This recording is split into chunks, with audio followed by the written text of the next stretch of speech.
आज की कहानी एक सच्ची स्टोरी है, एक सच्ची कहानी पर बेस्ड है। ये सच्ची कहानी जेनिफर नाम की लड़की की है। तो चलिए फिर आज की वीडियो शुरू करते हैं। मूवी की शुरुआत में इस फिल्म की हीरोइन जेनिफर को दिखाया जाता है, जिसकी उम्र अभी सिर्फ 16 साल है, जो आज रात अपनी फ्रेंड जेसी के घर रुकती है। क्योंकि जेसी के पेरेंट्स कहीं गए हुए होते हैं तो वह अपने फ्रेंड जेसी के घर रुक जाती है। सुबह में जेनिफर जब पौधों को पानी दे रही होती है तो वह नोटिस करती है कि एक ब्लैक कलर की गाड़ी जेसी के घर के आसपास मंडरा रही है। वह इस बात को इग्नोर कर देती है, पर थोड़ी देर बाद जब वह कार उसके पास आकर रुकती है तो वह उसी कार की तरफ चली जाती है। उसमें से एक आदमी निकलता है। जेनिफर को लगता है कि वह उसकी फ्रेंड के घर आया है। आदमी जेनिफर से पूछता है क्या तुम्हारे पेरेंट्स घर पर हैं, और जेनिफर सच बोल देती है। वह बता देती है कि नहीं, यह मेरा घर नहीं है, ये तो मेरी फ्रेंड का घर है। और वह आदमी इस तरह से बिहेव करता है जैसे वह उसकी फ्रेंड को जानता है। बाद में फिर दोबारा से पूछता है कि क्या तुम्हारे फ्रेंड के पेरेंट्स घर पर नहीं है, और जेनिफर सच बोलती है। वह कहती है नहीं, वे घर पर नहीं है। वह आदमी अपनी गन निकलता है और जेनिफर पर अपनी गन तान देता है और जेनिफर से कहता है अभी गाड़ी में बैठ जाओ वरना तुम्हें यही शूट कर दूंगा। जेनिफर को कुछ भी समझ में नहीं आता और वह गाड़ी में बैठ जाती है। वह जेनिफर को डिग्गी में बंद कर देता है और गाड़ी लेकर वहां से निकल जाता है। दूसरी तरफ जेनिफर की फ्रेंड को दिखाया जाता है, जो जेनिफर को हर तरफ ढूंढ रही होती है, मगर उसे जेनिफर कहीं नहीं मिलती। वह जेनिफर की मॉम को फोन मिलाती है। जेनिफर की मॉम जानती थी कि उसकी बेटी उसे बगैर बताए कहीं नहीं जाएगी। जेनिफर की मॉम पुलिस कंप्लेंट कर देती है और जब पुलिस जेनिफर की इन्वेस्टिगेशन के लिए उसकी फ्रेंड के घर आती है, मगर पुलिस वाले जेनिफर की मॉम की बात पर यकीन नहीं कर रहे थे। उनमें से एक पुलिस वाला जेनिफर की मॉम से कहता है कि वह अपनी मर्जी से यहाँ से गई होगी या फिर जेनिफर का किसी के साथ चक्कर होगा और वह किसी के साथ भाग गई होगी। जेनिफर की माँ उसके बॉयफ्रेंड को भी फोन करती है, मगर वह भी जेनिफर के बारे में कुछ नहीं जानता। दूसरी तरफ जेनिफर को दिखाया जाता है जिसे वह किडनैपर अपने घर ले आता है। दूसरी तरफ जेनिफर को दिखाया जाता है जो किडनैपर से बचकर भागना चाहती है, मगर वह जेनिफर को पकड़ लेता है, मगर ऐसा कुछ नहीं हुआ होता। दरअसल ये सब जेनिफर सोच रही होती है। वह इतनी डर चुकी होती है कि वहां से भाग नहीं पाती। किडनैपर जेनिफर को अपने घर ले आता है। वह आदमी जेनिफर से इन्वेस्टिगेशन करना शुरू कर देता है। वह उसके बारे में, उसकी फैमिली के बारे में, उसका फोन नंबर, एड्रेस, सब कुछ पूछना शुरू कर देता है और जेनिफर सब बताने लगती है। वह आदमी जेनिफर से कहता है कि तुम्हें वही करना होगा जो मैं कहूँगा। तुमने अगर कोई भी चालाकी की, क्या यहाँ से भागने की कोशिश की, तो मैं तुम्हें गोली मार दूंगा। इसके बाद वह आदमी जेनिफर के साथ कुछ ऐसा करता है जो शायद वह कभी नहीं भूल पाएगी।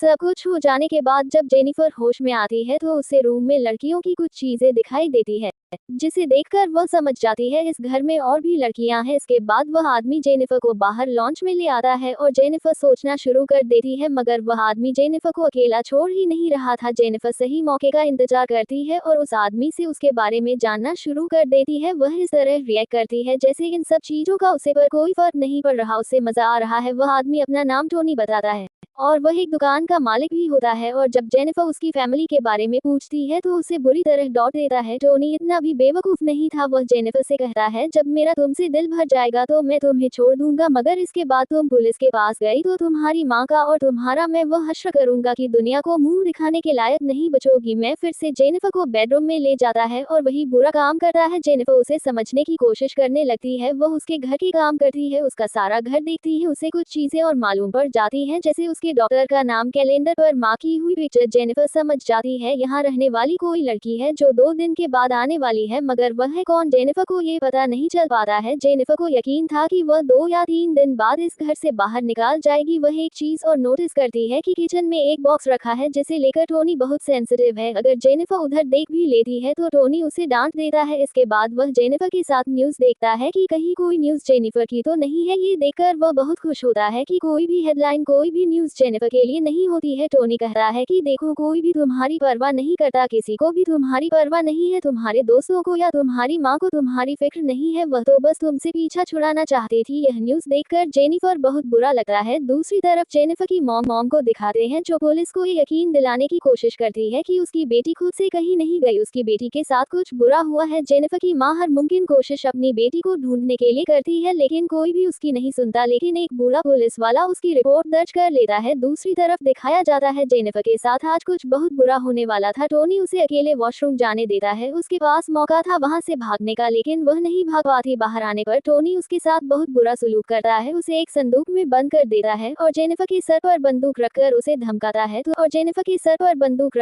धमकाता है तुमने यहाँ से भागने की कोशिश की तो जो वीडियो मैंने तुम्हारी बनाई है उसे मैं लिख कर दूंगा। और वह टोनी जेनिफर को इतना टॉर्चर करता है कि उसे पैनिक अटैक आ जाता है, जिससे वह बेहोश हो जाती है। उसके बाद टोनी उसे एक पेन किलर देता है ताकि वह जल्दी ठीक हो जाए।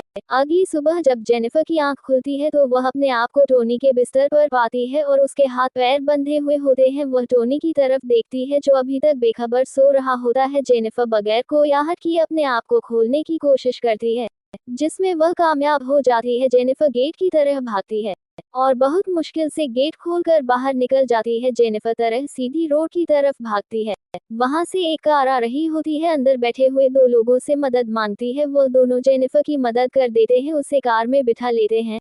अगले सीन में जेनिफर को पुलिस स्टेशन में दिखाया जाता है। वहां पर सब उसके साथ इस तरह का बिहेव कर रहे होते हैं जैसे वह कोई मुजरिम हो। जेनिफर पुलिस को सब कुछ बताती है। वह कहती है वह पिछले 18 घंटे से गायब है और आप लोग क्या कर रहे हैं। पुलिस उसकी मॉम को भी कॉल करके बुला लेते हैं, पर सबसे ज्यादा जरूरी था टोनी को पकड़ना, इसलिए जेनिफर को लेकर पुलिस टोनी के घर जाती है ताकि उसे पकड़ सके। पुलिस वाले टोनी के एक नेबर से पूछताछ करते हैं, मगर वह ऐसे किसी भी बंदे को जानने से मना कर देता है और जेनिफर टोनी की पहचान बताती है। पुलिस वाले टोनी के घर की तलाशी लेते हैं। पुलिस को जेनिफर को अपार्टमेंट में रह रहे सभी लोगों की पिक्चर्स दिखाती है जिससे कि टोनी की पहचान हो सके और जेनिफर टोनी को पहचान जाती है। जेनिफर को पता चलता है टोनी का असली नाम रिचर्ड है और वह यहाँ अपनी पत्नी के साथ रहता है। पुलिस वाले घर की इन्वेस्टिगेशन करने लग जाते हैं। जेनिफर की बताई हुई एक बात सच होती है, उन्हें वह बॉक्स भी मिल जाता है जिसका जिक्र जेनिफर ने पुलिस से किया होता है।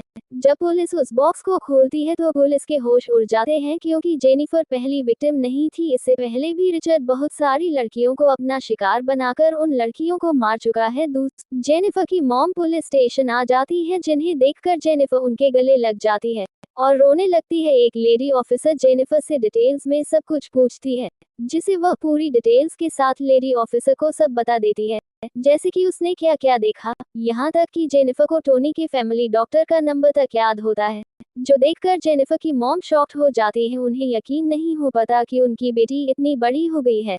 दूसरी तरफ जेनिफर को अस्पताल लाया जाता है, ये पता करने के लिए कि कहीं उसे कोई इंजरी तो नहीं हुई। डॉक्टर बताती है कि कोई इंजरी नहीं है, मगर उन जख्मों का क्या जो जेनिफर को अंदर लगे हैं, जिन्हें कोई नहीं भर सकता, जिसका दर्द जेनिफर को पूरी जिंदगी सताता रहेगा। कुछ घंटे के बाद पुलिस को रिचर्ड के बैकग्राउंड के बारे में पता चल जाता है और पुलिस रिचर्ड की मां के घर पहुंच जाती है। उन्हें रिचर्ड की ब्लैक कलर की कार भी मिल जाती है और उसकी वाइफ रीना भी। रिचर्ड की वाइफ को यकीन नहीं होता कि उसका हस्बैंड ऐसा कुछ कर सकता है। वह बार बार पुलिस से यही कहती है कि उसका हस्बैंड ऐसा कुछ भी नहीं कर सकता है, पर जब उसकी बहन से सवाल पूछे जाते हैं तो वह पुलिस को बता देती है कि उसकी बात कल रिचर्ड से हुई है। वह बता रहा था कि वह एक होटल में है। पुलिस वहां जाती है लेकिन रिचर्ड वहां नहीं मिल पाता। अब जे और वह कुछ भी कर सकता है। अब जेनिफर इन सबसे परेशान होने लगती है। जेनिफर के घर कोई ना कोई आता रहता है, हर तरफ बस पुलिस वाले घूमते रहते हैं, जो जेनिफर को पसंद नहीं है। जेनिफर को लोग ये बार बार यह एहसास दिला रहे हैं कि वह एक विक्टिम है। एक दिन का जेनिफर घर के बाहर खड़ी होती है, तभी वही बूढ़ा पुलिस वाला आकर जेनिफर से मिलता है, जिसने जेनिफर की मॉम से कहा था कि वह किसी लड़के के साथ भाग गई है और आज भी वह जेनिफर से ऐसी बात कर रहा था जैसे वो एक विक्टिम है। जेनिफर कहती है अगर उन्होंने अपना काम सही ढंग से किया होता तो आज वह इस हाल में नहीं होती। जेनिफर बस यही चाहती है कि उसकी जिंदगी पहले की तरह नॉर्मल हो जाए। इसके बाद जेनिफर अपने बॉयफ्रेंड का मैच देखना जाती है, क्योंकि अब जेनिफर से घर में नहीं रहा जा रहा था, क्योंकि अब वह घुट घुट कर नहीं जीना चाहती थी। इसके बाद पुलिस को खबर मिलती है कि रिचर्ड सिटी में आ रहा है। पुलिस चारों तरफ अपना जाल बिछा देती है और रिचर्ड पकड़ा जाता है। कोर्ट रॉयल्स और खुद पर होने वाले अत्याचार के डर से वह अपने आप को शूट कर देता है, क्योंकि बात जब अपनी आती है तो सबको डर लगने लगता है। मगर उसकी इतनी आसान मौत से जेनिफर खुश नहीं थी, क्योंकि वह चाहती थी जो रिचर्ड ने उसने साथ किया उसकी सजा वैसे ही हो। उसके बाद वही ऑफिसर आता है और जेनिफर के पास आकर बैठता है। ऑफिसर कहता है शायद ये सब कुछ बहुत जल्दी हो गया, मगर यह सब तुम्हारे लिए अच्छा है। तुम्हारे साथ सब कुछ सही होगा क्योंकि तुम एक बहादुर लड़की। और जेनिफर सोचती है कि उसे कितने साल लगेंगे ये सब कुछ भूलने में।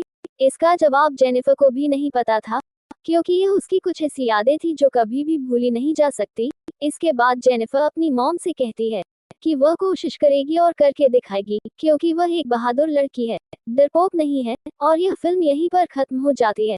दोस्तों, ये कहानी सच्ची घटना पर आधारित है। सन 2002 में अमेरिका में हुई सच्ची घटना पर आधारित है। जिस लड़की के साथ यह सब हुआ था उसका नाम कारा था, जिसको एक 43 साल के आदमी ने अपने घर में कैद रखा, उसके साथ मारपीट की, उसके साथ गलत काम किया, और फिर वह कैसे उसे शैतान आदमी के चंगुल से बाहर निकले और बाहर आकर उसने अपनी पूरी कहानी दुनिया के सामने बताई।